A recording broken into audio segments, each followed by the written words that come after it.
చాణక్య అంటూ లోపలికి వచ్చిన బాలసుబ్రహ్మణ్యంకి అతడు హాల్లో కనిపించలేదు. వంటింట్లో ఉన్నా, వస్తున్నా అంటూ చేతులు తుడుచుకుంటూ వచ్చాడు చాణక్య. లోపలేం చేస్తున్నావు? వంట అని ఒక బలవంతపు నవ్వు నవ్వి కూర్చో అన్నాడు. ఏ లావణ్య ఎప్పుడు వెళ్ళిపోయిందా? ఆశ్చర్యంగా అడిగాడు బాలు. వసు వచ్చి 10 రోజులుండి వెళ్ళిందిలే. ఎవరు మాత్రం ఎన్ని రోజులుంటారు? ఎవరి సంసారాలు వాళ్ళవి అన్న చాణక్యకి ఒకనాటి వైభవం గుర్తుకొచ్చింది.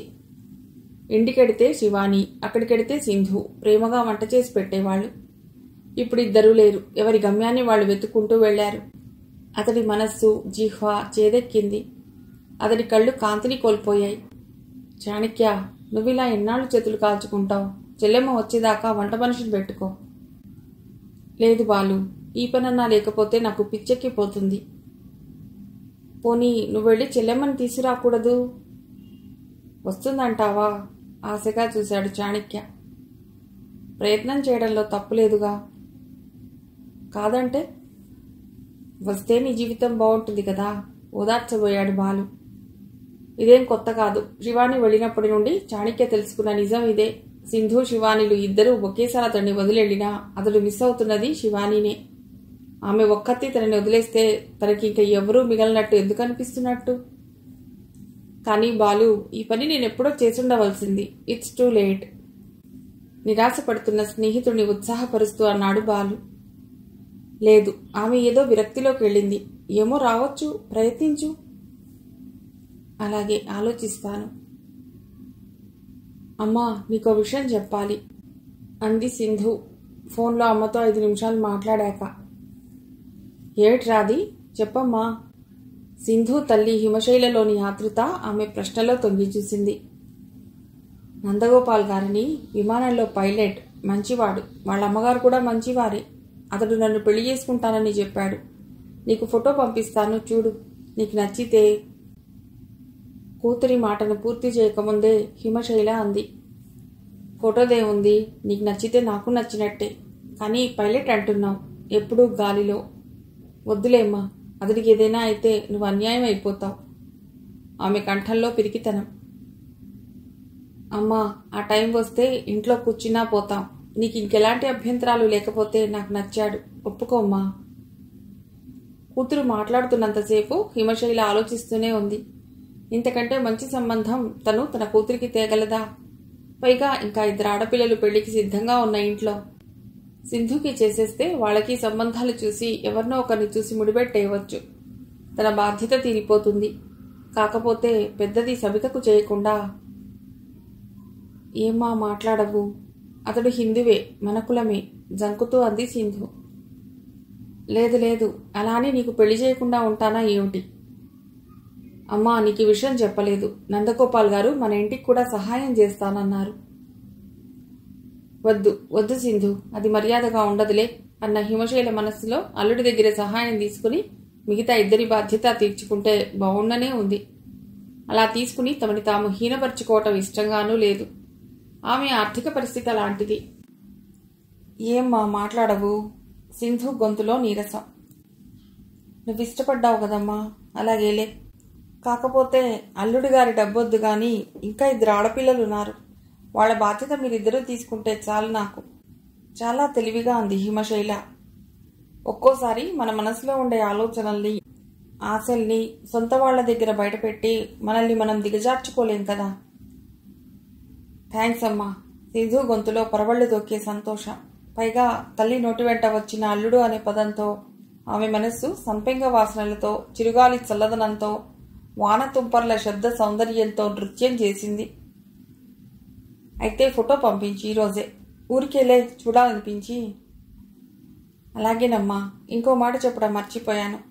నందగోపాల్ గారు నన్ను ఉద్యోగం మానేయమంటున్నారు. అలాగా? కానీ ఉద్యోగం ఉంటే మంచిదే కదా. హిమశైల మనస్సు క్షణంసేపు తెలివిగా ఆలోచించింది. తన కూతురికి ఉద్యోగం ఉంటే ఆమె సంపాదన మీద తనకి కొంత హక్కు ఉంటుంది కదా. అడిగి చూస్తాలేమ్మా అని ఫోన్ పెట్టేసింది సింధు. తీరా వంటింట్లో కన్నా వెళ్ళలేదు సింధు. మళ్ళా ఫోన్ రింగ్ అయింది. పరిగెట్టినట్టు వెనక్కి వెళ్లి రిసీవర్ అందుకుంది. సింధు, అమ్మ చెప్పింది నిజమేనా? సింధు అక్క సబిత మాటల శబ్దంలో ఆనందం. అవునక్క అంది సిగ్గు సంతోషం కలిసిన కంఠంతో సింధు. అతను బాగుంటాడా? బాగుంటాడు. నందు రూపాన్ని ఊహించుకుంటూ తన అదృష్టానికి పొంగిపోతోంది సింధు. ఎప్పుడు పరిచయం అయ్యాడు? ఈ మధ్యే. మరి నాకు చెప్పలేదే? అమ్మ ఒప్పుకుంటుందో లేదోనని. అమ్మ ఒప్పుకోకపోతే చేసుకోవా అని చెల్లెల్ని ఉడికించి, ఇదిగో శ్రావ్య మాట్లాడుతుందిట అని శ్రావ్యకు రిసీవర్ అందించింది సబిత. కంగ్రాట్స్ అక్క, ఇంటికొచ్చేయక్క, బావ కబుర్లు చెప్దూ గాని సంబరంగా అంటున్న చెల్లెలి మాటల్లో బావ అనే శబ్దం సింధుని పరవశంలో ముంచింది. పిల్లలకి ఎగ్జామ్స్ అయ్యాక సెలవులకు వచ్చేస్తాను. నీకేం తెమ్మంటావు శ్రావ్య? ఒకటి కాదు, నువ్వు బావ కలిసి నాకు చాలా ఇవ్వాలి. నువ్వు ముద్దిచ్చినా సరే బావ కూడా అదే ఇవ్వాల్సిందే. శ్రావ్య అల్లరి నందుని గుర్తు చేసింది సింధుకి. పోవే అనేసి ఫోన్ పెట్టేసింది సింధు. పక్క ఊళ్ళో డాక్టర్ జయంతి గారు హాస్పిటల్ మూసేస్తున్నారట. పిల్లల డాక్టరే కానీ సిటీకి వలసపోయారు. అయినా ఇలాంటి ఫర్నిచర్ వాళ్ళు వాడరు కదా. ఆ మంచాలు మనం కొనుక్కుందామా అంది లక్ష్మీదేవి. పాపం ఆమె నేల మీద పడుకోలేదు. ఆ హోంలో సిగ్గా ఉన్న వాళ్లకు ఒక రూమ్, అందులో మాత్రమే బెడ్స్. మరి ముసలి వాళ్లకు మాత్రమే ఒక రూమ్, అందులో 4 కాట్స్. అయితే మిగతా వాళ్ళంతా పైన కింద హాల్స్లో ఒకరి పక్కన ఒకరు చాపలేసుకుని పడుకుంటున్నారు. అలా కలిసి పడుకుని కబుర్లు చెప్పుకుంటూ నిద్రపోవటం ఎంత బాగున్నా నడుం నొప్పులు వాళ్ళని బాధిస్తున్నాయి. అందుకే లక్ష్మీదేవి గారి ప్రపోజల్ అందరికీ నచ్చింది. అంత బడ్జెట్ మన దగ్గర ఉందా అంది శివాని. శివాని, నేను ఇంతవరకు ఈ హోమ్కి ఎలాంటి డొనేషన్లు ఇవ్వలేదు. ఇప్పుడు ఇది నా డొనేషన్ అనుకోండి అంది లక్ష్మీదేవి. ఎవ్వరూ కాదనలేదు. డొనేషన్స్ తీసుకోవటం ఇలాంటి హోమ్స్కి తప్పనిసరి. అసలు ఈ హోమ్స్ని ప్రారంభించిందే ముందున్న జీవితాన్ని కూడా సంతోషంగా సుఖంగా గడపడం కోసమే. వృద్ధాశ్రమాల్లో లాగా చావు కొరకు ఎదురు చూస్తూ కృష్ణ రామ అనుకుంటూ పెట్టింది తింటూ శరీరాన్ని శ్రమ పెట్టకుండా మనస్సుని కాల్చుకుంటూ బతకాలి కాబట్టి బతకడం కోసం జీవించటం. ఈ ఫ్రెండ్షిప్ హోమ్ ఉద్దేశం అది కాదు. దీనికి ఎన్నో ఆశయాలున్నాయి. అవన్నీ తీరాలంటే డొనేషన్స్ తీసుకోవాల్సిందే. అవి ఇక్కడ సంపూర్ణంగా ఉపయోగపడుతున్నాయి, మిస్యూజ్ కావు. లక్ష్మీదేవి గారి ప్రపోజల్ శాంక్షన్ అయ్యాక తన ప్రపోజల్ని అందరి ముందు ఉంచింది జ్ఞానాంబ. ఆమెకి ఒక్కడే కొడుకు. వాడు పుట్టగానే భర్త యాక్సిడెంట్లో మరణించాడు. అప్పటి నుండి ఆమెకు వాడిదే లోకం. అసలు ఆమె బతికిందే వాడి కోసం. ఒకసారి తిరుపతికి వెడితే బావుండు, స్వామికి మొక్కొకటి మిగిలిపోయింది. అందరి కళ్ళలోనూ దేవుణ్ణి చూడాలనే కోరిక ఒక పక్క, ఈ కోరిక తీరుతుందో లేదోననే నిరాశ మరో పక్క. జ్ఞానాంబా, దేనికో ఆ మొక్కు అక్కడే ఉన్న నాస్తికురాలు సునీత ఆసక్తిగా అడిగింది. నా కొడుక్కి ఒకసారి విరేచనాలై దక్కడనుకున్నాను. అప్పటి మొక్కిది. మధ్యలో 2 సార్లు కొండకెళ్ళినా పెళ్లిళ్ళు ఉండటంతో గుండు కొట్టించుకోలేకపోయాను. 3 కత్తెర్లు ఇచ్చి ఊరుకున్నాను. ఈసారి మొక్కు తీర్చేయాలి అంది తీవ్ర నిర్ణయం తీసుకున్న దానిలా జ్ఞానాంబ. అప్పుడేదో నీ కొడుకు కోసం మొక్కుకున్నావు. ఇప్పుడు ఆ అవసరం ఏముంది? ఆ కొడుకుని వద్దనుకునే కదా వచ్చావు. నేను వద్దనుకోలేదు సునీత, వాడే వద్దనుకున్నాక వచ్చాను. జ్ఞానాంబ కంఠంలో తడి. ఏదో ఒకటి జ్ఞానాంబ, ఇప్పుడు అతడి కోసం మొక్కు తీర్చాలా? బిడ్డ కదా సునీత. ఈసారి ఆమె కంఠంలో నుండి ఉరికి కంట్లో నిలిచాయి కన్నీరు. సారీ జ్ఞానాంబ. సారీ ఎందుకులే సునీత, నువ్వు చెప్పింది నిజమే. 5 నిమిషాల తర్వాత నోరు తెచ్చింది శివాని. అలాగే, అందరం వెళదాం. అందరూ వెళదాం వెళదాం అన్నారు. అక్కడే ఉన్న 3 వృద్ధులు మాత్రం వెళ్ళండర్రా, ఈ హోం చల్లగా ఉండాలని మొక్కుకు రండి అన్నారు. మీరారా? రాలేములే, మాకు వాచ్మెన్ తోడుంటాడు కదా, మీరెళ్ళి రండి. అక్కడి నుండి శూన్యంలో లెక్కలు కట్టడం మొదలెట్టింది. బ్యాంక్లో ఎంతుంది, ఎంతమంది వస్తున్నారు, ఎంత ఖర్చు అవుతుంది, ఎలా వెళ్ళాలి, అక్కడ కాటేజెస్ కోసం ఎవరిని అడగాలి, ఇంతమందికి అకామిడేషన్ దొరుకుతుందా లాంటి చర్చల్లో పడిపోయారు. శంకుమిట్ట కాలనీలో కాటేజెస్లో సర్దుకోవాలి మనం, లేకపోతే మన బడ్జెట్ సరిపోదు అంది శివాని. అందరం కలిసి వెళ్ళటమే చాలా బాగుంటుంది, వాటిల్లో సర్దుకోవటం పెద్ద కష్టమేమీ కాదు అంది లక్ష్మీదేవి. అలా మొలకెత్తిన దైవదర్శన ప్రోగ్రాం కోసం తిరుమలకి వెళ్లవలసిన రోజు రానే వచ్చింది. అందరూ చాలా సంతోషంగా ఉన్నారు. విరక్తిలో కట్టుకోవడం మానేసిన పట్టుబట్టల్ని సూట్ కేసుల్లో సర్దుకున్నారు. హోంలో ఉన్న వాళ్ళ గురించి వాచ్మెన్కి 1,00,000 జాగ్రత్తలు చెప్పి ముందుగా మాట్లాడుకున్న మినీ బస్ ఎక్కారు. బస్ ఎక్కిన మరుక్షణమే టీనేజీ పిల్లల్లా అయిపోయారు. తమ వయస్సుని ఆకారాల్ని మర్చిపోయి డాన్సులు వేశారు, పాటలు పాడారు, అంత్యాక్షరి ఆడారు, తంబోలా గేమ్ ఆడారు. కానీ తొందరగా అలసిపోయారు.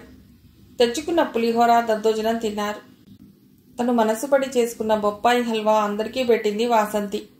అక్కడి నుండి నిద్రలోకి జారిపోయారందరూ. మనస్సు ఎగురుతున్నా శరీరం పాపం అలసిపోదా? తిరుపతి నుండి కొండెక్కడం ప్రారంభించాక అందర్నీ లేపింది జ్ఞానాంబ.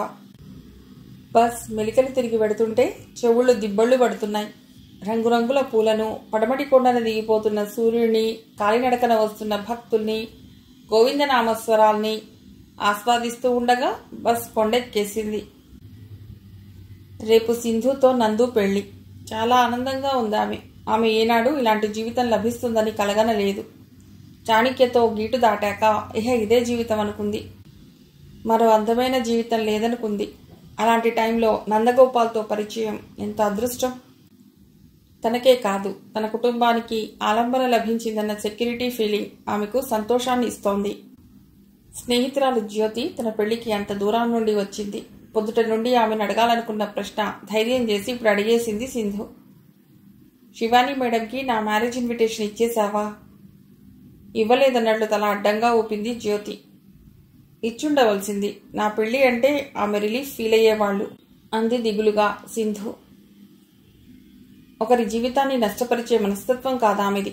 ఏదో ఆకర్షణలో అలా జరిగిపోయింది. గాని నీ పెళ్లి ఆమెకి రిలీఫ్ ఇచ్చే లోపలే ఆమె భర్త నుండి రిలీవ్ అయిందిలే. ఆమె ఇప్పుడు ఆ ఊళ్ళో లేదు. అందుకే నీ ఇన్విటేషన్ ఇవ్వలేకపోయాను. గాని నీ పెళ్లి చీరలు చూపించు. ఆ టాపిక్ మార్చింది జ్యోతి. సింధు జ్యోతి మాటను పట్టించుకోలేదు. ఆమె ఎక్కడున్నారు? వృద్ధాశ్రమంలో. హై స్పిరిట్లో ఉన్న సింధు మనస్సు ఒక్కసారిగా అగాధంలో పడిపోయింది. ఎంత తప్పు చేసింది తను! ఒక పచ్చటి సంసారాన్ని అవివేకంతో విచ్ఛిన్నం చేసింది. మాస్టారితో నేను స్నేహం చేయకపోతే ఆమెకి పరిస్థితి వచ్చేది కాదు. దిగులుగా అంటున్న స్నేహితురాల్ని ఓదార్చే ఉద్దేశంతో అంది జ్యోతి. ఆయన తప్పు చేశాడు, ఇప్పుడు అనుభవిస్తున్నాడు. మనమేం చేయగలం? అవన్నీ ఇప్పుడు ఆలోచించకుండా సంతోషంగా ఉండు సింధు. కాదు జ్యోతి, తప్పు చేసింది మేమిద్దరం. మేడం గారు ఎందుకు శిక్ష అనుభవించాలి? నేను వెళ్ళి ఆమె కాళ్ళు పట్టుకుంటాను. ఏమని? మా ఇద్దరినీ క్షమించి తిరిగి ఇంటికొచ్చేయమని. ఆ కాళ్ళేదో చాణక్య పట్టుకున్నాడంటలే. నువ్వు హైరాణ పడకు. ఆమెకు అతడితో జీవితం భరింపరానిదిగా అనిపించి తానే ఒక ఫ్రెండ్షిప్ హోమ్ని స్థాపించి సంతోషంగా ఉన్నారంటలే. మళ్ళా ఎందుకు ఆమెను డిస్టర్బ్ చేస్తావు? జ్యోతిది ప్రాక్టికల్ నేచర్. నిజమేనా? నిజంగా ఆమె సంతోషంగా ఉన్నారా? నీకెవరు చెప్పారు? అనుమానంగా అడిగింది సింధు. మార్కెట్లో కనబడి బాలసుబ్రహ్మణ్యం మాస్టారు నీ విషయం అడిగారు. నేను చాణక్య గురించి అడిగినప్పుడు శివాణి గురించి కూడా బాధపడుతూ చెప్పారు. బాధపడుతూ చెప్పారంటున్నావు, ఆమె సంతోషంగా ఉందంటున్నావు. ఏది నమ్మను? సింధుకి చాలా గిల్టీగా ఉంది. ఏమైనా నా వల్ల ఆమెకు అన్యాయం జరిగింది. నన్ను నేను క్షమించుకోలేకపోతున్నాను జ్యోతి. సింధు కళ్ళలో తడి. ఏమిటిది? నువ్వే అందరికీ చెప్పేసుకునేట్టున్నావు. స్నేహితురాలి కళ్ళు తుడుస్తోంది జ్యోతి. చూడు, శోభన గదిలో కూడా ఇలా ఆలోచిస్తూ కూర్చోకు. నిన్ను పెళ్లి చేసుకున్న నందగోపాల్ గారు జరిగిన దాన్ని పట్టించుకోలేదు. దాన్ని ఆయన గుర్తు చేసుకునేటట్టు ప్రవర్తించకు. అలాగే నీరసంగా అంది సింధు. రేపు నీ పెళ్లి. కాస్త హుషారుగా ఉండవే బాబు. స్నేహితురాల్ని కాస్త ఉత్సాహపరచాలని సంభాషణని కంటిన్యూ చేసి తప్పు చేసింది జ్యోతి. నందుగారితో పెళ్ళంటే చాలా ఆనందంగా ఉంది జ్యోతి. కానీ మేడం గారు చాణక్య గారితో ఉండి ఉంటే నాకు ఈ బాధ ఉండేది కాదు. ఇద్దరికీ కాకుండా పోయారు మాస్టారు. సానుభూత? కోపంగా అంటున్న జ్యోతి వంక చూసిన సింధు కళ్ళల్లో తొణికిన కన్నీరు. లేదు జ్యోతి, ఇది సానుభూతి కాదు. నా వల్లే కదా ఆయన ఒంటరివారైపోయారు. తప్పులేదు సింధు. మగవాడిననే అహంతో తానేం చేసినా చెల్లిపోతుందనే పొగరుతో నీ అమాయకత్వాన్ని వాడుకుని తప్పు చేసింది అతడు. దానికి కాలం ఇప్పుడు మంచి శిక్ష వేసింది. ఇది మగవాళ్ల అమానవీయతకు గుణపాఠం చెప్పింది. అంతే, నువ్వేమీ గిల్ట్గా ఫీల్ అవ్వవలసిన అవసరం లేదు. మేడం గారు సంతోషంగా ఉన్నారట. నాకు అరుంధతి మేడం గారు కూడా చెప్పారు. Be happy Sindhu. నీకు అందబోతున్న మంచి జీవితాన్ని ఆస్వాదించు. ఒక్కసారి నీకు నువ్వు అన్యాయం చేసుకున్నావు. ఇప్పుడన్నా నీ జీవితానికి నువ్వు న్యాయం చేసుకో. అలాగే. ఇకనైనా పెళ్లి చీరలు చూపిస్తావా? చూపిస్తాను అని లేచి బిరువా దగ్గరకు నడిచింది సింధు. భగవత్కి ఈరోజు మద్రాస్ అపోలో హాస్పిటల్లో దాతల దయ వల్ల కిడ్నీ ట్రాన్స్ప్లాంట్ జరుగుతోంది. అక్కడ అరవింద, సునీత ఉన్నారు. శివాని రాలేదు. ఇక్కడ హోంలో హార్ట్అటాక్తో చనిపోయిన సులోచన గారి మిగత శరీరానికి అంతిమ సంస్కారం జరుగుతోంది. అందరి మనసులు బాధపడ్డాయి, కళ్ళు చెమ్మగిల్లాయి. లావణ్య ఫోన్ చేసి రానా అమ్మా అంది. వద్దులే లావణ్య, నువ్వొచ్చి ఏం చేస్తావు అని మిగతా బంధువులకి ఫోన్ చేసింది. ఈ హోంలో గతాన్ని గురించి బాధపడకూడదనే రూల్ ఒకటి ఉండేది. ఎవరైనా సరే కావాలనుకున్నప్పుడు రోజుకొకరు ఎవరికైనా ఫోన్ చేసుకోవచ్చు. హోమ్ మెంబర్స్ ఎప్పుడైనా ఇళ్లకు వెళ్ళొచ్చు. వాళ్ళు ఏ టైంలో అయినా రావచ్చు. హోంకి వచ్చాం కదా అని మిగతా ప్రపంచంతో సంబంధాలు తెంపుకోవాల్సిన పని లేదు. ఆ అవసరమూ లేదు. కొంతమంది బంధువులు సులోచన శవాన్ని సాగనంపటానికి వచ్చి కన్నీళ్లు పెట్టుకున్నారు. వాళ్ళని చూసిన శివాని కళ్లల్లోనూ కన్నీళ్లు. రక్త సంబంధం కదా. ఆ పల్లెటూళ్ళలో బస్ దిగగానే చాణక్యలో 2 విభిన్న భావావేశాలు. సరిగ్గా 40 ఏళ్ల క్రితం ఈ ఊర్లో అడుగుపెట్టినప్పుడు మనసులో ఏదో సందడి. పెళ్లి చూపుల్లో శివానిని చూశాక ఆ సందడి నిండా ఆమె.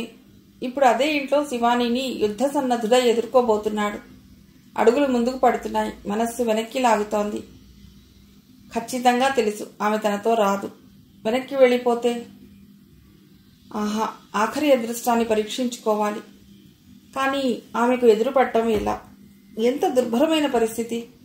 తనలో సగభాగమైన భార్యను కలవటానికి వెనకడుగు వేస్తున్న భర్త. ఫ్రెండ్షిప్ హోమ్ ముందు ఆగిన అతడి కాళ్లు కాస్త సంకోచించాయి ముందుకెళ్ళటానికి. ఎవరు కావాలండి? ప్రొవిజన్స్ కోసం వెళ్లబోతున్న రమాదేవి ఆగి అడిగింది. శివాని అసంకల్పితంగా అనేశాడు చాణక్య. రండి అని అతన్ని తీసుకెళ్లి హాల్లో కూర్చోబెట్టి, శివాని మేడం తోటలో ఉన్నట్లున్నారు, పిలుచుకొస్తాను అని వెళ్ళిపోయింది రమాదేవి. చుట్టూ చూసిన చాణక్యకి దిగులనిపించింది. ఆ రోజు ఈ హాల్ ఎంత వైభవంగా ఉండేది. ఇక్కడే ఉన్న సోఫాలో తను కూర్చున్నాడు. ఎదురుగా కుషన్ చైర్లో శివాని కూర్చుంది. మొదటి చూపులోనే ఆమెను ఇష్టపడ్డ తనకు ప్రశ్నించడానికి ఇలాంటి ప్రశ్నలు లేవు. తనకెదురుగా ఉన్న శివాని తన కజిన్ వైపు తిరిగి ఏదో మాట్లాడుతోంది. ఆ దృశ్యం ఇప్పుడు ఇక్కడ చూస్తున్నట్లుంది. మనస్సుకి ఎంత వేగం. క్షణంలో గతంలోకి వెళ్లి వచ్చిన చాణక్య మనస్సంతా కలతగా అయింది. ఇప్పుడు శివాని వస్తే ఎలా పలకరించాలి? అతను భయపడుతున్న క్షణం రానే వచ్చింది. అతడు వస్తాడని శివాని ఊహించలేదు. భర్తనక్కడ చూసిన శివాని గుండె వేగంగా కొట్టుకుంది. వెంటనే తనకు తాను ధైర్యం చెప్పుకుని అతడెదురుగా వెళ్లి నిల్చుంది శివాని. బస్సు ఎలా ఉంది? బాలు అన్నయ్య బాగున్నారా? చాణక్య బాగున్నట్టు తలూపాడు. అతడికి ఏమి మాట్లాడాలో తెలియటం లేదు. తన నిశ్శబ్దంలో ఏవేవో జరిగిపోతున్నాయి.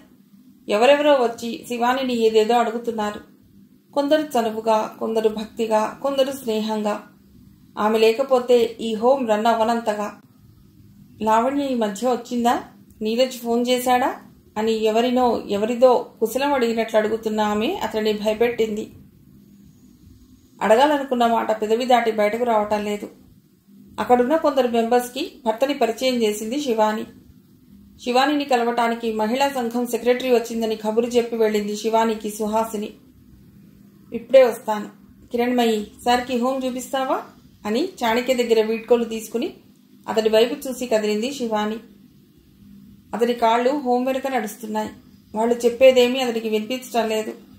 అతడి మనస్సు అంత నిబ్బరంగా ఉన్న శివాని మనస్సుని అంచనా వేయడానికి ప్రయత్నిస్తోంది.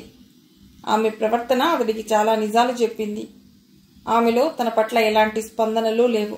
అలా అని తనని నిర్లక్ష్యం చేయలేదు. ఆమెకి తను అతిథి అంతే. సార్, భోంచేద్దురు రండి, ఉమాదేవి వచ్చి పిలిచింది. అంటే శివాని ఇక్కడికి వచ్చాక తన విలువను పెంచుకుంది, తన విలువను కాపాడింది. తను అడగాలనుకున్న దానికి ఆమె ఇవ్వబోయే జవాబు అతడికి అర్థమైంది. లంచ్కి ఇంకా టైం కాలేదని వాళ్ళకి చెప్పి బయటకొచ్చిన చాణక్యకు శివాని ఇక్కడ మహిళా మండలి వాళ్లతో మాట్లాడటం, వాళ్ళు వినయంగా ఆమె చెప్పే సలహాలు వినటం చూశాడు. వస్తాను శివాని అన్నాడు. మంచిది, అందరినీ అడిగానని చెప్పండి అన్న శివాని అతడికి పూర్తిగా అర్థమైంది. నిర్లక్ష్యం చేసిన కాలం ఇక తిరిగి రాదనే సత్యం కూడా అతడికి తెలిసింది. కాళ్ళు ఇడ్చుకుంటూ బస్టాండ్ వైపుగా నడిచాడు చాణక్య. శరీరం మీద మనస్సు ప్రభావం చాలా తీక్షణంగా ఉంటుంది. బస్ రావడానికి ఇంకా 4 గంటల టైం ఉంది. అతడు ఆ విషయాన్ని ఆలోచించే స్థితిలో లేడు. శివాని, మొన్నొచ్చారే మీ ఫ్రెండ్ లాలస, ఆమె బాగా స్థితిమంతురాల్లా ఉంది. మన రజియాకి క్యాన్సర్ మందులు అయిపోయాయి. మన దగ్గర ఈ నెల క్యాష్ బ్యాలెన్స్ లేదు. ఆమెను అడగరాదు? శివాని చెప్తుంటే ప్రొవిజన్స్ లిస్ట్ రాస్తూ ఆగి అంది సంగీత. శివాని మాట్లాడలేదు. డబ్బు కోసం స్నేహాన్ని వాడుకోవటం ఆమెకి ఇష్టం లేదు. శివాని మౌనంగా ఉండటం చూసి సంగీత మళ్ళా అంది, ఆమె భర్తలు పిల్లలు ఏమంటారో ఆలోచించు, తర్వాతనే అడుగు. లాలసకు పిల్లలేరు సంగీత. భర్త కూడా పెళ్లి అయిన సంవత్సరానికే బాంబ్ బ్లాస్ట్లో చనిపోయాడు. మళ్ళా పెళ్లి చేసుకుని ఉండవలసింది, దయగా అంది సంగీత. ఈ రోజులు కావుగా అవి. అయినా తన 40వ ఏట ఎవరో ప్రపోజ్ చేశారు. లాలస సాహసించి ఉండవలసింది అంది శివాని. వాళ్ల మాటలకు చిన్నగా నవ్వుకుంది. అక్కడే కూర్చుని స్వెటర్ అల్లుతున్న అరవింద. సంగీతను భర్త వదిలేశాడు. శివాని భర్తను వదిలేసింది. అంటే ఇద్దరికి భర్త పోస్టు మీద నిరసన ఉంది. అయినా భర్త తోడు భార్యకు అవసరం అనే నిశ్శబ్దం వాళ్ల సంభాషణలో ఉంది. ఎందుకనో శివాని, మిగిలిన ఆవు పాలు ఇప్పుడు కాస్త విరిగిపోయాయి. బయటికెళ్ళి కొనుక్కురానా, లేక సర్దుకుందామా అంది అప్పుడే అక్కడికొచ్చిన భగవతి. ఈ హోంలో మొదట్లో అందరూ ఒకరిని ఒకరు మీరు మేడం అని గౌరవించుకునేవాళ్లే. దానికి కొందరు ఈ పిలుపు మనల్ని దగ్గర చేయదు, మరి పెద్దవాళ్లను వదిలేసినా మిగతా అందరం నువ్వు అనే పిలుచుకుందాం అని అభ్యంతరం చెప్పినప్పటి నుండి దాన్నే అందరూ ఫాలో అవుతున్నారు. నువ్వెందుకు శ్రమ పడుతున్నావు? ఈ పనులన్నీ మాధవమ్మ చేస్తోందిగా, వెళ్ళి రెస్ట్ తీసుకో అంటున్న శివాని వంక ప్రేమగా చూసి అంది భగవతి. కిడ్నీ ఆపరేషన్ అయి ఇన్ని నెలలైతే ఇంకా రెస్టా? వద్దు శివాని, ముక్కుకి గుడ్డ కట్టుకునే కదా చేస్తాను. పైగా మాధవమ్మ తగువేస్తోంది, అన్ని పనులు నేనే చేయాలా అని. చెప్పనట్టే నేరం చెప్పింది భగవతి. మాధవమ్మకు నేను చెప్తాలే భగవతి, నువ్వు వెళ్ళి పడుకో. బోర్ కొడుతుంటే ఇక్కడ కూర్చో. ఇలాంటి సమయాల్లో ఆ హోం పెద్దగా చాలా తెలివిగా ప్రవర్తిస్తోంది శివాని. ఎవరి మీదైనా ఇలాంటి కంప్లైంట్ ఇచ్చినా ఎవరిని ఏమో అడగదు, ఎలాంటి శిక్షలు వేయదు. సైలెంట్గా ఉంటే కొంత టైం గడిచాక వాళ్లే రాజీ పడతారు. కల్పించుకుని పంచాయతీ పెడితే తగులు ఇంకా ఎక్కువ అవుతాయని ఆమె నమ్మకం. నిజంగానే నిశ్శబ్దంలో కొన్ని ప్రాబ్లమ్స్ సమసిపోతాయి. కుళ్ళు, కుతంత్రాలు, అసూయలు, ద్వేషాలు, స్వార్థాలు వీటికేమీ అతీతులు కారు ఇక్కడున్న వృద్ధులు. కాకపోతే వాళ్ల ప్రస్తుత పరిస్థితి ఏమిటో వాళ్లకి తెలుసు. తడబడే నడకతో శివాని దగ్గరికి వస్తున్న శివాని పెద్దమ్మ గౌరీదేవిని ఎదురు వెళ్లి చేయి పట్టుకుని తీసుకొచ్చి కూర్చోబెట్టింది భగవతి. చాణక్యేడి అంది ఆయాసపడుతూ ఆమె. వెళ్ళిపోయారు అని చెప్పి పెరట్లో చెట్లకు కూరగాయలు ఏమీ ఉన్నట్లు లేవు, ఏం తెప్పించుకుందాం అని మాట మార్చబోయింది శివాని. పెద్దామె ఊరుకోలేదు. అదేమిటే శివ, అల్లుడిని అప్పుడే పంపించేశా? 4 కడిగేసి వాటితో వెళ్లకుండా? 4 అడగటానికి ఆయన నన్ను వదిలేదేది పెద్దమ్మా, నేనేగా వదిలేసి వచ్చింది. గౌరీదేవి కంటే కాస్త వెనగ్గా వచ్చి కూర్చున్న రాజేశ్వరి గౌరీదేవి మాటలను అందుకుని, చాణక్య ఇక్కడికి ఎందుకు వచ్చాడు అని అడిగింది. ఏమో చెప్పలేదు అంది శివాని, తన మేనమామ భార్య తిరిగి వేయబోయే ప్రశ్నల నుండి తప్పించుకునే ఉద్దేశంతో. చెప్పడానికి నువ్వు అవకాశం ఇచ్చావా అసలు? మౌనంగా ఉండిపోయింది శివాని. శివ, తప్పు చేయని మనుషులుండరు, పశ్చాత్తాపడి వచ్చినట్లున్నాడు, వెళ్ళవే పాపం అన్నారు గౌరీదేవి ఆశగా. ఇక్కడ ఆ హోంలో అందరి గతాలు అందరికీ తెలుసు.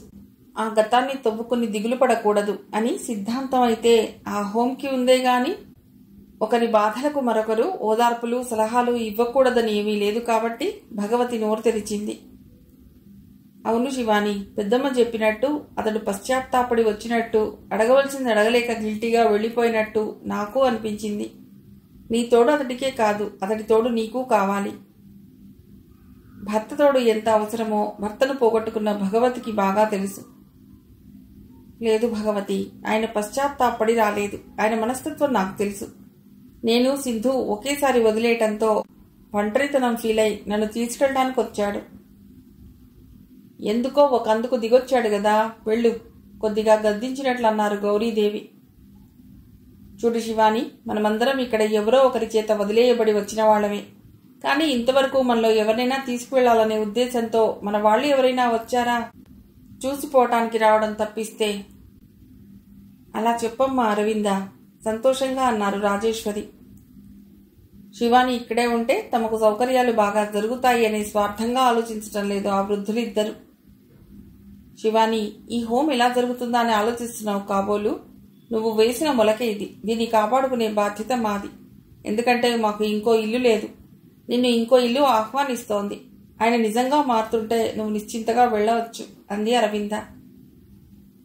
అందుకు కాదులే అరవింద. మరెందుకే కసిరినట్టని మా చెల్లెలే బతికుంటే నేను ఇలా వదిలేసేదా అని కన్నీళ్లు పెట్టుకున్నారు గౌరీదేవి. అమ్మే ఉండాలా పెద్దమ్మ? మీరు మాత్రం నా మేలు కోరే కదా చెప్తున్నారు. పైగా నేను ఇక్కడ నుండి వెళ్ళిపోతే మరో అనాథకు ప్లేస్ ఇచ్చినట్లు అవుతుంది. కానీ నా మనసు చాలా దెబ్బతింది పెద్దమ్మ. మీరేమో ఇలాంటి తప్పులు ఇంకెవరూ చేయటం లేదా? అంత మాత్రానికే కాపురాలు కూలదోసుకుంటారా అంటారు. కానీ నేను అతడు నావాడిగానే ఉండాలని మాత్రమే కోరుకున్నాను. చాలా హట్ అయ్యాను పెద్దమ్మ. నా మనస్సు ఇంకా కోలుకోలేదు పెద్దమ్మ. కూతురికి ఇంకాస్త దగ్గరగా జరిగి ఆమె గడ్డం పట్టుకున్నారు గౌరీదేవి. అలా అనకమ్మా, నిన్ను వదిలేశాడనుకున్నాను. అతడు దిగొచ్చాడు కదా, వెళ్ళవే, నా తల్లివి గదు. వెళతాను పెద్దమ్మా, కానీ ఇప్పుడు కాదు. ఆయనకు ఇప్పుడు చాలా మంది ఉన్నారు. ముందు ముందు నా సేవల అవసరం ఆయనకు వస్తే తప్పకుండా పెడతాను. ఆయన్ని నిరాధారంగా వదిలేయను అని అనేసి మరో మాటకు అవకాశం ఇవ్వకుండా లేచి నిలబడింది శివాని. పెద్దమ్మ వాళ్ళని రూంలోకి తీసుకెళ్లి సునీత అని ఆ తెగని సమావేశానికి ముగింపు పలికిందామె. ఇక వాదించే ఓపిక లేక పెద్దవాళ్ళిద్దరూ అడుగులో అడుగు వేసుకుంటూ వెళ్ళిపోయారు. సంగీత, అరవింద, భగవతి మాత్రం శివానిని వదల్లేదు. శివాని, అదృష్టం ఒకేసారి తలుపు తడుతుందంటారు. నువ్వు వెళ్ళటమే మంచిదనిపిస్తోంది అంది అరవింద. మాట్లాడలేదు శివాని. పెళ్లి అంటే సర్దుబాటు తప్పదు అంది సంగీత. భర్త లేకుండా నేను చాలా ఇబ్బందులు పడ్డాను. వచ్చిన అవకాశాన్ని కాదనుకోకు అంది భగవతి. నోరు విప్పింది శివాని. భార్యగా ఆయనకు నేనేం చేయాలో అంతా చేశాను. నిన్న మొన్నటిదాకా ఆయనతో క్షణక్షణం నావాడే కదా అని సర్దుకున్నాను. ఇక మిగిలింది భార్యగా నా బాధ్యత మాత్రమే. చెప్పాను కదా, నా సేవల అవసరం ఉన్నప్పుడు ఆయన పిలవకపోయినా వెళ్తాను అనేసి కలతబడిన మనస్సుతో రూంలోకి వెళ్ళి పడుకుంది శివాని. చాణక్య ఇంకా రాలేదు. బహుశా శివాని అన్నీ సర్దుకుని వస్తారేమో. స్నేహితుడి కోసం ఎదురు చూస్తూ అన్నాడు సంతోషంగా బాలసుబ్రహ్మణ్యం. ఏమీ కాదు శివాని, తన నిర్ణయం తను మార్చుకోదు. అనవసరంగా మళ్ళా మీ స్నేహితుడిని పంపారు గాని కాస్త కోపంగా అంది అరుంధతి. అలా అనుకో అరు. సంసారం అన్నాక 1,00,000 సమస్యలు ఉంటాయి. అన్నిటికీ విడిపోవడం అంటే అది బాగుండదు. అలాగే మీరన్నట్లు 1,00,000 కాకపోయినా 1,00,000 సమస్యల్ని సంతోషంగా స్వీకరిస్తా. కానీ ఇలాంటివా? మేం చేస్తే మీరు మళ్ళా మమ్మల్ని స్వీకరిస్తారా? బాలసుబ్రహ్మణ్యం భార్య వైపు ముచ్చటగా చూశాడు. అబ్బో, నువ్వు రచయిత్రివై ఉంటే. అమ్మో, విప్లవ రచయిత్రిగా, స్త్రీవాద రచయిత్రిగా, అభ్యుదయ రచయిత్రిగా చాలా అవార్డులు కొట్టేసి ఉండేదానివి. అలాంటి అవార్డులు మాకేం అక్కర్లేదు. ఇక ఇలాంటి ఘనకార్యాలు చేయకుంటే చాలు. తమాషా కన్నాన్లేరు. నాకు తెలుసు. నాకేమిటి, ప్రతి భార్యకు తన మొగుడు ఎలాంటి వాడో తెలుసు. అది పొగడ్తా, లేకపోతే నీ మనసులో నా పట్ల అనుమానాలు ఏవైనా ఉన్నాయా? చచ్చా, అలాంటివేం లేవు. చాణక్య అన్నయ్య మీదే నాకు కోపం. ఏదో లేవే, కొన్ని అలా జరిగిపోతూ ఉంటాయి. స్నేహితుడిని సమర్థించబోయాడు సుబ్రహ్మణ్యం. ఎంత ఈజీగా అంటున్నారు ఏదో జరిగిపోయిందని. ఆ జరిగిన కాలంలో పాపం శివాని అనుభవించిన నరకం మీరు ఊహించగలరా? తిరిగి ఆమెకు ఆ పాత సంతోషం దొరుకుతుందా? దొరికినా ఇదివరకటి సంసారం అవుతుందా? అందుకే కదా ఆమె ఆ హోంలో సంతోషాన్ని కొనుక్కుంది. మరి ఎందుకు ఆ సంతోషాన్ని చంపడానికి మీ ఫ్రెండ్ని పంపించారు? ఏదో క్షమిస్తుందని గొడిగాడు బాలు. బుద్ధి తక్కువై చాణక్యను తను శివాని దగ్గరకు పంపిన సంగతి భార్యతో చెప్పాడు. అందరి మొగాళ్లలాగానే అక్కడి నుండి ఎస్కేప్ అయ్యాడు బాలసుబ్రహ్మణ్యం. సింధుని అలంకరిస్తోంది జ్యోతి. జ్యోతికి సహాయం చేస్తున్నారు సింధు అక్క చెల్లెళ్ళిద్దరు. అక్క, బావకు చెప్పు ఫ్లైట్లో మా ఇద్దరిని ఫ్రీగా తీసుకెళ్లాలని. శ్రావ్య అల్లరిగా అంది. ఎక్కడికి అంది జ్యోతి నవ్వుతూ. ఏదైనా ఫారిన్ కంట్రీకి. ఫారిన్ కంట్రీకా? పాస్పోర్ట్ వీసా కావాలి కదా సీరియస్గా తీసుకుని అంది సింధు. బావ పైలట్ కదా, ఆయన పక్కనే కూర్చుంటానులే, అటొకరం ఇటొకరం. సింధు మాట్లాడలేదు. మేమేం దొంగిలించుకుపోలే మీ ఆయన్ని, కళ్ళెగరేస్తూ అంది శ్రావ్య. జ్యోతి కలుగజేసుకుంది. మీ బావ మరొకరికి దొరికేవాడు కాదులే, లేకపోతే మీ అక్కే కావాలని వెతుక్కుంటూ మీ ఊరికి వస్తాడా? జ్యోతి అలా అంటుంటే తన హీన చరిత్ర తెలిసి తనని చేసుకోవటానికి ముందుకొచ్చిన నందు ఆమె గుండెల్లో ఎదిగిపోయాడు. నీకు ఈ యాంటిక్ హారం భలే బాగుంది సింధు. తనకింకా పెళ్లి కాలేదనే కుళ్ళు బుద్ధి చూపించకుండా నిర్మలంగా అంది సింధు అక్క సబిత. అమరేశ్వరి ముందు రోజు ప్రధానంలో తన కోడలికి పెట్టిన నగ అది.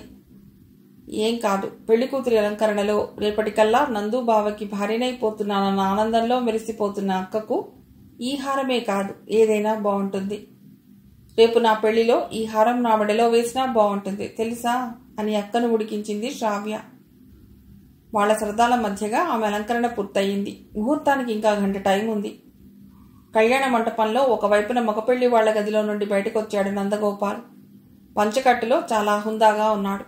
ఆడిటోరియంలో పలసగా ఉన్న ఆహుతుల్ని కవర్ చేస్తున్న వీడియోలు హడావుడిగా పెళ్లికొడుకు వైపు మళ్ళాయి. అతడు పెళ్లికూతురు గదిలోకి వస్తుంటే వెంటబడ్డారు. మీరు ఆడియన్స్ని, మంటపం అలంకరణని తీసుకోండి, మమ్మల్ని ఫోకస్ చేయడానికి ఇంకా చాలా టైం ఉంది అని నవ్వాడు నందు. పెళ్లికొడుకు హఠాత్తుగా పెళ్లికూతురు గదిలోకి వచ్చేసరికి అక్కడ చేరి ఇప్పటి వరకు అల్లరి చేస్తున్న ఆడవాళ్లంతా కాలం ఎంతలా మారిపోయిందో అని సాంప్రదాయాలు వల్లించకుండా వాళ్ళని ఏకాంతానికి వదిలేసి బయటకు వచ్చేశారు. సింధు తలవంచుకుంది. నందు ఆమె గడ్డం ఎత్తి ప్రేమగా తమకంగా చూశాడు. ఇంతందము ఇక రాదన్న మాట. ఇలా అంటున్న నందు వంక చూసి సిగ్గుపడి తలవంచుకుంది సింధు. సింధు, నీకొకటి చెప్పాలని వచ్చాను. ఆశ్చర్యంగా తలెత్తింది సింధు. చూడు సింధు, ఇక నుండి నేను వేరు నువ్వు వేరు కాదు, ఇద్దరం ఒకటే. నువ్వు తక్కువ నేను ఎక్కువ అనే అహంకారం నేను ఎప్పుడూ చూపను. ఇద్దరం జీవితాంతం స్నేహితుల్లా ఉంటాం. నీ ఫ్యామిలీ మా ఫ్యామిలీ ఇక నుండి ఒకే కుటుంబం. ఇలాంటివన్నీ ఆ పెళ్లిపీటల మీద పురోహితుడు చెప్తాడు కాబోలు, కానీ అవి అర్థం అవ్వవు మనకు.